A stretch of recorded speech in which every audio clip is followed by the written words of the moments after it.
Hey ho, everybody. It's Richard Harris and Scott Leese with another episode of the Surf and Sales podcast. Here we are in March 2020, hoping and praying people are getting vaccinated as quickly as possible. Super excited today as we talk to a practitioner and really someone who is the front line and the front line of sales. And it's Vin Matano, who is, I love this, helping B2B marketers achieve ABM bliss. I haven't heard bliss in a long time, and I like that creativity. So Vin, thanks so much for joining us. We appreciate it. Thanks for having me. We're in 3 different time zones, which I think is the most interesting thing going on right now. That's right. All right. We've got it all covered. Yeah. Exactly.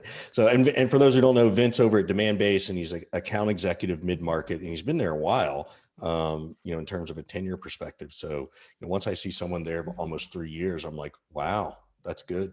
That's like 30 years in the real world, right? So Vin, just for a perspective standpoint, like currently, what's your sales cycle like and average deal size, so people understand as we ask questions and talk where your perspective's coming from? Yeah, so I would say with DemandBase, we're typically focused on more of the larger enterprise. I actually sit on the mid-market team, so any companies that fall within that 25 million to 100 million in revenue type of organization. And I'd say my sales cycles can be anywhere from like 3 months long to 8 months long.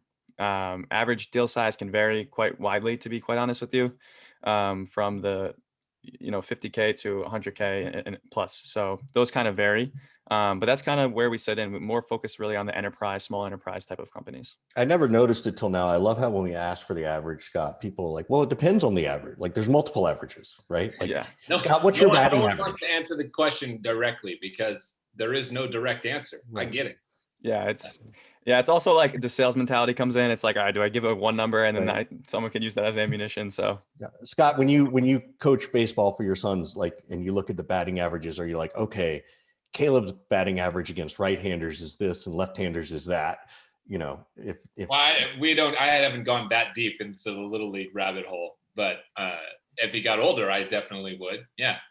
So, but I get it. Vin is over here like, well, I'm not going to over promise and under deliver here. He's trying to protect himself because, Katie Coutinho is his boss. Right. And so she's probably going to listen, hold him over the fire. Right. So she'll definitely listen to this one. So I got to make sure I'm buttoned up. Defense mode still. Right. That's awesome. So Vin, like, when did you know you even like sales? Like, how did you even get into it? Yeah. So I think I have a pretty unique story because every time I listen to a lot of sales podcasts and I hear a lot, I'm on LinkedIn a lot. Everyone seems like they just stumbled into sales. Like, did anyone ever want to just be in sales? Everyone's like, yeah, I studied psychology. Right. So right. I was Richard. I was in the same boat where I knew I wanted to get into sales. I'd start doing like, cruddy sales internships in college, like, cold calling, door to door. It was terrible. But I knew I liked to kind of get rewarded for a little extra hustle. My dad was a small business owner. And he always told me, like, if you ever want to make money, open a business or get into sales. So I had that mindset pretty early. And then I just, winded up at DemandBase really right out of college and haven't really looked back since. That's awesome. What do you remember? What do you remember is like, even if it was before the DemandBase, what do you remember is your biggest sell? Biggest sale before DemandBase? Oh man. So DemandBase was my first job out of college. So everything before that, like I said, was just what was the biggest sell to your parents? What's the biggest thing you had to convince your parents to let you do? Oh, wow. Biggest thing I had to convince my parents to do probably was to go. Oh, I know. Biggest thing I had to convince my parents to do was to go to Greece when I was 18. There you go. Yeah, that's a good one. That was a huge sell. And mind you, I've never went anywhere in my entire life before. So that was a pretty big sell. And I had to convince my mom that would be all right. So what objections did you have to overcome? Like I said, my dad was scared of planes and we just never really vacationed much as a family. So the biggest objection was just like, how are you going to know where you're going? They speak another language. And I had answers for everything. So I was going with my friend's family who spoke Greek and lived in Greece. So I think that gave her peace of mind. That's good. That's a good one, by the way. Now, somebody who wanted to be in sales, they're their whole life or whatever, or intentionally went into it, like the two of you, what do you think of as like an end game, right? That's what I want to know. Do you think of it as like, okay, I want to be in sales, I want to be an individual contributor for the rest of my life, or is getting into sales a means to another end? Yeah, I think about that a lot, and I'm still, fairly young, so I don't really have it figured out. I'll be honest with you. But when I was younger, I thought that I thought the idea of like, okay, if I can hustle a little bit harder than the person next to me, I can actually make a little bit more, and I thought that was like attractive. I didn't really know about tech sales. I didn't really know anything about sales really. I would go to my career services department in my college, and they would push me down the route of like insurance sales and like enterprise rent a car, which is Oh totally my fine. God. That's like the first sales gig they always try to push you Always, into. right. And that's it again, it's fine. I see where there's a use case for it, but it just wasn't where I was looking to go. And then again, I just spending time on LinkedIn like crazy as an undergrad, and came across like the tech space, started interviewing with more of like the tech companies. I'm like, this is cool. This is awesome. You can sell like 6-figure technology deals. Yeah. It's more of a progressive like culture. It's fun. I don't have to wear a suit, which I hated. I just thought it fit quite nice. So It's interesting. I always just assume that people who went into sales on purpose have it all mapped out. They've got the whole career kind of figured out, as opposed to somebody like me who just fell into it and then, little by little kind of tried to find my way in terms of what to do. Scott, so let's turn it around. Scott, you know me, you know how I think. Why do you think I went in? Like, what do you think my end game was going into this? I'll tell you what it is, but I just want to, I love testing you. I think you just wanted to win arguments and just get one up on people. I think you wanted to just show everybody how smart you were, and that's why you got into sales. I got into sales, and this is so funny, because I wanted to be in management. Really? Which is exactly what Scott said. I wanted to be in charge. Yeah. I wanted to show people how smart I was. And so then my advice to you is be way more humble than I ever was. I was this stupid, cocky kid. Even I'll tell it another time because it's not my story today, but about Scott, remind me to tell you about the time at camp where I thought I was in charge of everything. So Vin, what were the biggest surprises for you coming into sales that you were like, oh, I didn't know that was going to happen?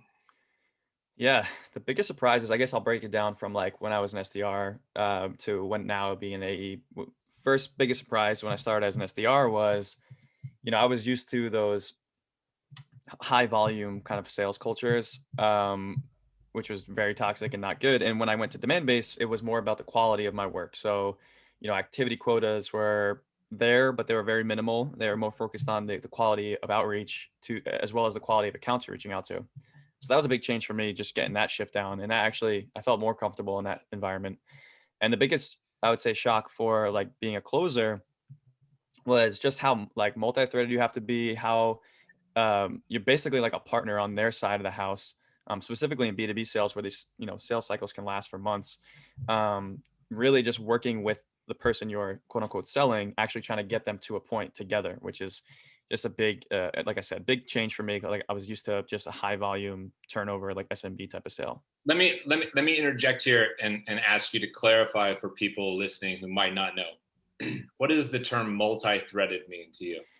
Yeah, for me, it can mean a few different things. Like for me, when I was on, on the SDR team, which I spent like a year and some time there, for me, multi-threaded was just making sure I'm reaching out to multiple stakeholders at the account, because in B2B sales, there's multiple people involved in the sales cycle. I think on average, it could be around, around 6 individuals that's involved. So making sure that you have a direct line to everybody. For me now, it's very similar as an AE, but I try to go even further than that, try to actually get individual calls set with individuals that I'm meeting with that are part of the buying committee or that potentially are going to be part of the buying committee. How do you do that? So explain that. 'Cause this is one of the things I always hear. Well, as you start to realize it's multi-threaded, even knowing going in, right, you do get that first contact. How and when do you navigate to the other people, being mindful? Because the biggest paranoia in sales, I don't want to piss off my main contact, right? Yeah, for sure. How do you navigate that? It's a huge thing to consider. And I would say I was never really good at multi-threading. When, I think that Katie would ask like, are your deals multi-threaded? I was thinking of, oh, have I demoed to someone else on the team? Yeah, I'm multi-threaded. That's not really what multi-threaded is. So for me, how I would try to tee those up is I have my main champion decision maker, or point of contact, if you will. On the end of the call, try to tee up another call with their additional team. That's how you get more individuals involved. And once you have time with them, then that's when you can reply all to, your recap so emails. Hold on a second. So you go in, let's just say it's me and, I brought you in, I got Scott to come in, right? Scott's my CRO. I'm the director of sales, or maybe I'm just the sales manager of one team because Scott won't promote me because he's that kind of boss. And I bring Scott in on that demo. How do you then multi-thread to Scott, right? And I go back and define that in terms of, okay, at the end of this call, I'm going to now get the next meeting, and then here's how I'm going to multi-thread directly to Scott. Yeah. So I in my head, I quite literally think of having multiple threads of communication, whether that's email, phone, whatever. For me, I prefer email personally. So if Scott, AKA the CRO, came onto the call, we would have the demo or the disco, whatever that is. I would then go back as I'm sending my recap email to both you and Scott. That would apply to both of you, but then I would make 2 separate threads out of that and send one to you, Richard, and one to Scott separately.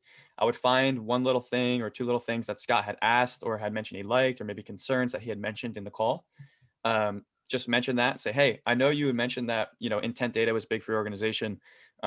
Just curious, I want to make sure I answered everything that you had asked. If needed, happy to go through a deeper dive on that, and then just send them some times and resources that apply to like the one little or 2 little things he said. And, not always it gets a response, just like anything with sales, not always going to work. But what I have found is that the deals that are really moving forward, those are working tremendously, and you're able to shorten the amount of time to close because you're getting multiple meetings in 1 week. And if, I can see the health of the deal because of the CRO, Scott is like, okay, yeah, let's meet and talk about this. I know how serious they are about this. Now, you said something super interesting here that I don't know if everybody caught up on. You said you prefer to do it over email. Why is that? Listen, I email is always my first choice. Even when I was an SDR, I barely cold called.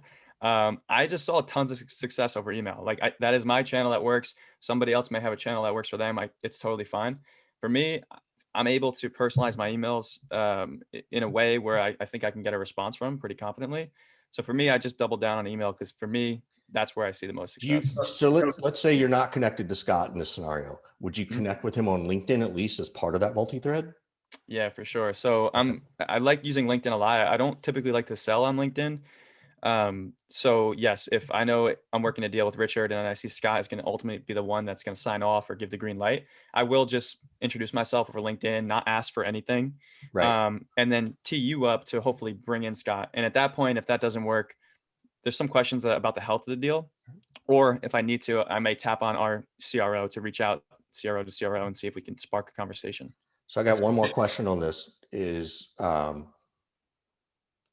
would you define, and again, I like that you like, I get that you like email, multi-threaded via omni-channel? Yeah. Oh, that's a great topic. So for me, when I think of omni-channel, I think the more basic one, the traditional example everyone thinks is that triple touch, which is email, voicemail, in-mail. That's the triple touch that most organizations are using.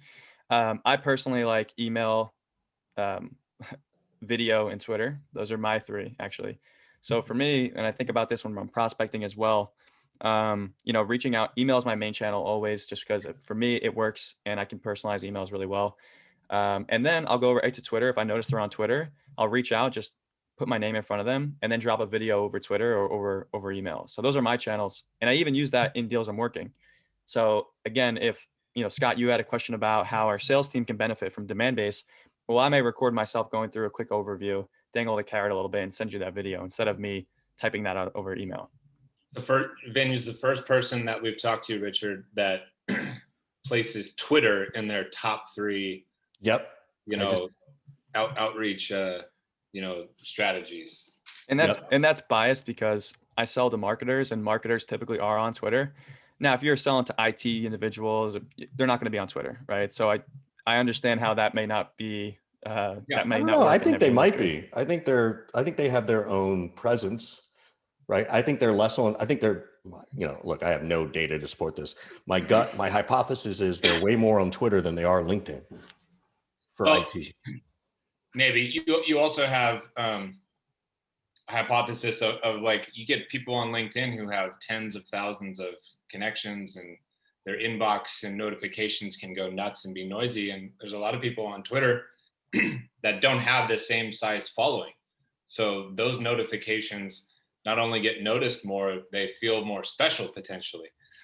So it's an interesting strategy. I'm just over here tripping out because like, this is the modern sales world, Richard. Ben has been an SDR and an AE, and he's like, I don't cold call. Basically, is what he's saying. He doesn't use the phone. I heard him say voicemail. I heard him say voicemail. Well, he's shaking his hand sort of back and forth, everybody. A little bit. He's like, I phone call-ish. If I need to. Now I want to ask you a question that you stumbled into this debate that Richard and I, not debate, but I was on a rant when you joined the room. What's the hardest role in sales right now, and why? Oh man. Well, the PC answer is that every role is difficult in sales. No, we don't fucking do PC here, brother. Yeah, everybody does not get oranges, man. Come on. Let me think about this. Well, I mean, I could speak from my experience personally from being an SDR and being an AE. I honestly can't really speak for any other roles outside of that, to be honest with you. So let's speak to those two. Which one's harder? I would say AE is definitely harder. SDR is just more like mentally tough because it can get very, very repetitive, as you can imagine. AE is definitely more difficult because, for an SDR, you just need to get them interested. That's all you need to do. You can do that in many different ways. You can do it with a value prop. You can do it by just being creative and they're agreeing, oh, that was funny, I'll agree to talk. Or they may come to you. So you just need to pique their interest, right? That can get mundane after a while. With being an AE and closer, you have to get their interest. You have to get other people's interest. You have to show value. You have to tie back the value prop, understand their business, get multiple people involved. It's a lot more hats to juggle. So I would definitely say AE, and obviously no disrespect to SDR because that was my brand for a while, and I definitely respect SDRs. But aren't you? If you're working with an SDR, you don't have to get their interest because their interest has already been gotten, right? Don't you just have to like keep their interest a little bit? Hasn't part of that already been done for you? Yeah, you definitely have to keep their interest. But and then think about when they're bringing in new stakeholders. At least for my business, that's always the case. It's very rare I'm just working with one person. So when the new individuals come in, they may have no idea who DemandBase is. They may have no idea what ABM is. They've never heard of it. At that point, you have to either educate or get their interest at that point. So that's always going to happen. Yeah, sure. The main person that agreed to the meeting, you probably don't have to gain their interest, but you're definitely gonna have to keep it and then also get everyone else's interest as well. That seems so much easier to me than sitting through the grind. Why? Explain why, Richard. So, because I'm an expert, right, Scott? Everybody knows how important I think I am, right? That's the start. Is that getting someone's interest is hard, and it's hard to teach and hard to learn. And it's very disheartening versus somebody, look, every meeting isn't a layup, right? Like not every deal's going to close. Sure. But if I follow my process and I do what I know I need to do, and I really, follow my own exit criteria and know how to ask the right questions and all those things, that to me is easy. That's way easier because I actually have a plan, right? Like I know what I'm doing for the first 15 plays of the first quarter. So for me, that's a lot easier in my mind, and so, but I have a follow-up question, but I want Scott to come back on this one too. So now I'm wondering what Vin's opinion is of the full cycle accounting. That was yes. Right. So somebody who's doing both an SDR and an AE role all at once. And I'm not talking about an AE who's supported by SDRs who also prospect. I'm talking about a true full cycle account executive. Well, we are so at DemandBase, we are supported by SDRs. Yeah. So what do you think about full cycle? Like for somebody like you, would you want to be in an organization that was full cycle? Was that experience of you, you know, for a year and a half as an SDR, like critical in your mind to the development of becoming an AE? Absolutely. Like for me, so I talk about this a lot. I think you think about all the AEs that are becoming AEs now, right? They're going to be SDR graduates. That's now the career path. Is you start as an SDR, you move to an AE. It's very rare where you have this like other path that you've taken nowadays. So with that in mind, all these AEs are going to have that prospecting muscle that they can now flex. They know how to prospect effectively. Personally, I think that AEs going forward are probably going to get more full cycle. They're going to be responsible for their own pipeline, generating their own pipeline to an extent, maybe not 100%. It's going to go back to the way that it used to be then.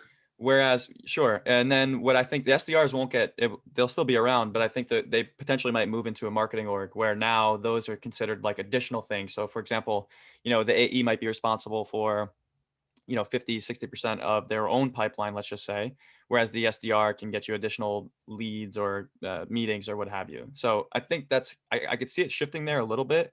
You see a lot of orgs rolling SDRs up to marketing, which makes a lot of sense. But I think a lot of the new AEs now have no problem with prospecting at all. All right. So Scott, this is the part where we get to come in and be grumpy old men and tell Vin to get off our lawn. Right? How dare you? You've had one job, young man. No, you know what? I love it. I'm actually looking at your profile and like, you really did an amazing job as an SDR. Like you clearly got it, passionate about it, like multiple awards, multiple times of hitting the number. What drove you there for those who are SDRs? Was it, hey, I do want to get promoted? Was it, I'm always this competitive, you know, hey, I treated this like I'm trying to go to Greece. Like, what was it? Yeah. So I needed to get like my foot in the door really. And obviously the SDR is a great place to do that. For me, what drew me most to the SDR role was at DemandBase specifically is they let you really just do your own style. So they didn't say, hey, you have to do, you know, this many calls per day, this many emails.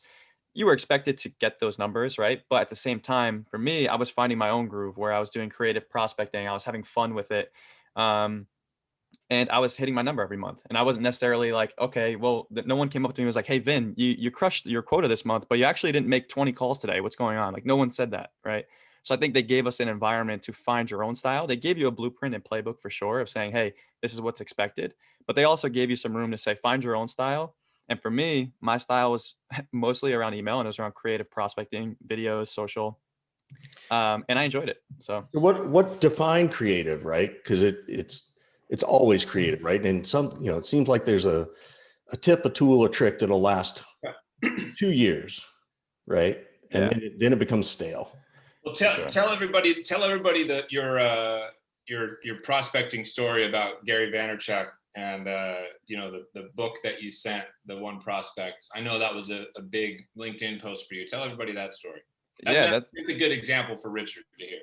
Yeah. So for me, I guess I should backtrack. Like you said, Richard, it's always changing. Like year after year, there's going to be something new, something that worked last year, it doesn't work this year. So when I started at DemandBase, at least at our org, I can't speak for the whole industry, but at least at our org, like outreach cadences were like huge for us. They were like building these like really big cadences and they were a little bit automated, templated. And I didn't really vibe with that. A lot of people on the team weren't really doing things outside of that. So for me, I started experimenting. I started leveraging, you know, things I found online about my prospects. But with the GaryV example, there was one of our target accounts. It was a top tier account. My AE and myself at the time we were so focused on getting this account because we spoke to them in the past. They mentioned now would be better timing, and I just could not get through to this individual, to the team. I even cold called this account. Okay, so that's when you know I'm trying everything. I've emailed, cold called, Twitter, email. I wrote handwritten notes. I did everything to the point where I was actually just going to stop reaching out to them because I just couldn't get through to them. Finally, I saw my prospect shared something about GaryV. It was like a video or whatever, and he put some commentary behind it. So I kind of like a last ditch effort. I was just like, well, I have Gary's jab, right hook book in my room. I finished it. I'm not going to need it. So I just put it in an envelope, wrote a handwritten note saying, hey, saw you're a big GaryV fan. I am as well. Hope you enjoy the book. Mailed it to him, followed up again via email, and he got back to me. Finally, he came in for lunch. The deal winded up closing, and then literally a week after kickoff, he emailed me and it was like, hey man, just wanted to thank you again for the book. We're kicking off with DemandBase, but the reason I'm reaching out is because I actually have an extra ticket to GaryV's Empathy Wine event at the Ainsworth in New York City, and I can't make it. Do you want my ticket? So I was like, you know what, screw it, I'll go. I went by myself. I got to meet Gary, told him how I got there. I got free wine. I met some cool people. And the biggest takeaway for me was that, like, I was an SDR. I didn't actually do the sales cycle. I just teed it up, you know? He could have really gave that ticket to his family, his friends, colleagues. He could have gave it to the DemandBase team that was actually spending time with him day in and day out. But he thought of me. So I clearly made a really good impact on him. And I just thought that was like, that really stuck with me as an SDR. I was like, wow, the stuff I'm actually doing, like, people remember. And it was just a really cool experience and a story that a lot of people like to hear. So now that's creative prospecting right there, Richard. Yeah. Yes. So how do you scale that? Well, you're not really supposed to scale that. You're not really supposed to do that. It's the first person to ever say that. I love it. It's actually a great answer. I love it. That is the best answer I've ever heard. Explain more. Yeah, I don't like that question when people say, well, how do you scale that? Well, you're not supposed to scale that. So I guess, I don't know, with DemandBase, we focus on ABM, and ABM is really about, like, well, which accounts do we want to focus on from a budget perspective, a effort perspective. So for DemandBase, I know my top accounts. I'm not going to be sending a book to a low tiered account that's never going to buy from us. That would be terrible waste of my time, my AE's time, everybody's time and money. So for me, if I know that they're a top ranked account, I can use DemandBase to do so. Or you may have your own, internal tiered or scoring model in place. You're only going to really do that one-to-one personalization to those top tiered accounts, right? You may actually leverage some automation or maybe some templates to those tier 3 accounts if you just want to put some touches on them. So you really shouldn't scale that. What are you doing these days for creative, right? Because I agree with you, you can't really scale it, but what are new ideas that you're liking and working on, or have heard work? Maybe some of your other team members do it and it's just not in your wheelhouse, right? Yeah. So I still think Twitter is underutilized. I've been using it since I, was an SDR, and still as an AE, I still use it. I don't know anyone else that uses it to the extent that I use it, where one, I'm using it to see some information I can use to personalize my emails, or maybe like use to drop when I have some calls with some new stakeholders, just to kind of break the ice a little bit. But I'm also using it as another touch point. So again, if maybe I notice one of my target accounts got like funding, or they released a new product, I'll just tweet somebody and just be like, hey, congrats on the funding. That's it. But then I'll follow up via email with my ask and my value prop and all that fun stuff. So I'm using Twitter, and I still really don't think a lot of people are using it. So I wouldn't say it's necessarily new for me, but I still think it's new to the industry. And the goal with it is just what? Get your name in front of them more, familiarize yourself. So when the email does hit the inbox, they're like, oh, I recognize this Vin Matano name. Yeah, exactly. That's how I'm using it. Yeah, exactly. So again, I'm really confident in the way I'm writing emails, which is why that's my main channel. But the hardest challenge is getting them to open the email, right? They're getting tons of emails per day, especially if you're reaching out to a C-level or a VP level, even director. So for me, I'm just like, okay, how can I get in front of them? I'll maybe add them on LinkedIn, comment on one of their posts, literally not ask for anything. Again, just want to make sure that when they see Vin Matano come in their email inbox, they're like, oh, I know this guy. And they'll at least open it, because I'm confident if they open it, I'll get a response. Is there a particular amount of time that you think somebody should or needs to be an SDR in order to prepare them to be an AE? I don't really think so. It's really about Then let me rephrase the question. Is there an expiration date on somebody being an SDR where they're like, I can't do this SDR thing anymore. I've got to close deals myself. I got to move up. Yeah, I think once you get that 2-year mark, you start wanting out a little bit. I was promoted in 20 months, so I almost hit that 2-year mark. But 2-year mark, 3-year mark is kind of like, we need to figure something out. Because is that the tenure at DemandBase, by the way? Like, that feels long to me. No, for us, it was just it's all about timing, right? Do we have the open headspace? So for me, like, we needed that open spot for me. So once that opened, then I moved into it. So we have a bridge program at DemandBase. So that starts, it's 3 months long to move from SDR to AE. So technically I started that bridge program, what is that?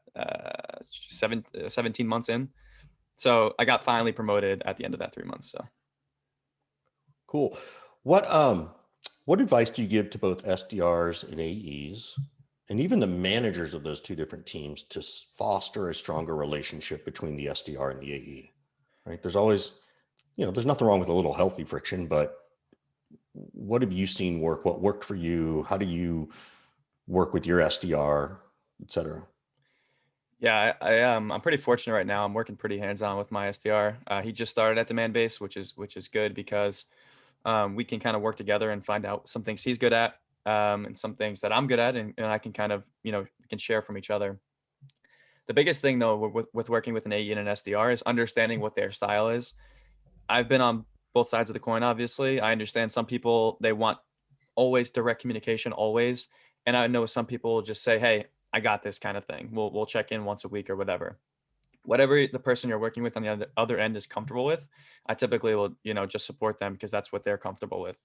I do like to push back a little bit if they maybe, for example, if the SDR I'm working with has some messaging that maybe I think can improve. I'll definitely share my 2 cents and why, and give them the option to use it or not. I would never force someone to be, hey, you have to do this. Just give them my perspective and say, hey, you might want to just consider this at least. And I find that works really well. And from a management point of view, I think, Katie is fantastic at this. Really understanding what people are interested in outside of work, what they're working towards, their goals are outside of work, because that's a really important thing. That's what motivates you on your day to day. And she's really, really good at that. Yeah. Awesome. Right. We got go for it, Scott. We've got to run out of time. We're running out of time here, so we got to kind of move to wrap up. But we wanted to thank our sponsors, Salesforce, Revenue Cloud, Gong.io, and Lead411.com. What can we do for you, Vin? We always try to end the show saying, how can we be helpful to you? Any questions you have for us? So this is your time. All right, let's see. What questions do I have for you guys? What was the greatest thing, each of you, that you learned from any guest that you've had that really like stuck with you and that you take with for a while? Ooh. That's a good question. Wow. Good question. We've done 225-ish. I mean, well, first of all, with the exception of yours, Vincent, no, but I love what you said. Like, seriously, you can't scale creative prospecting. Like, that's actually a really good learning that I liked. I think some of I always like stuff I do with Kevin Dorsey. So there's a little bit of personal bias there, but he really dove deep into what he called being the only. And this was in April. This was before, maybe even March of last year, before George Floyd and some of these things occurred. And so there was a beginning of I mean, certainly not. I certainly hope I wasn't racist. I don't think that I was, but helping me understand my own bias, I think, was probably the best way of like, oh, okay, I never thought about it quite like that. So I think that's probably the biggest learning that I've gotten out of it. Yeah, and I think for me, the episode that stands out the most right now is we did 2 of them actually. There's a webinar we did on equity with Sam Jacobs and Colin Cadmus, and then we did a subsequent podcast episode with just Colin, and it's all about equity and stock options and equity, and just listening to those guys and participating in the conversation and getting live questions from the audience and all that. I think the biggest learning was just how big the gap is between people who understand equity and stock options and how this stuff works, and quote unquote most people, meaning most people have no idea and haven't been taught or told or explained or anything like that. That's probably the episode that I get messaged about the most. Agreed. And so it remains on my mind, and I still write about it, periodically. Yeah. Check that one out. Yeah. Those are really good ones. I think Scott even posted them today or wrote something about it today to sort of. Yeah, it's on my mind. Yeah. So, well, thanks so much, man. We really appreciate you coming on here. And you are seriously, like, one of the things I wrote down was that you were way wiser beyond your years of experience in sales. Like, you really do have a nice vision. And so it's nice to hear that and see it and experience it. So thank you for coming on. Thanks for having me. This was awesome. Yeah, appreciate it, Vin. Take care, man. Bye, guys. Bye.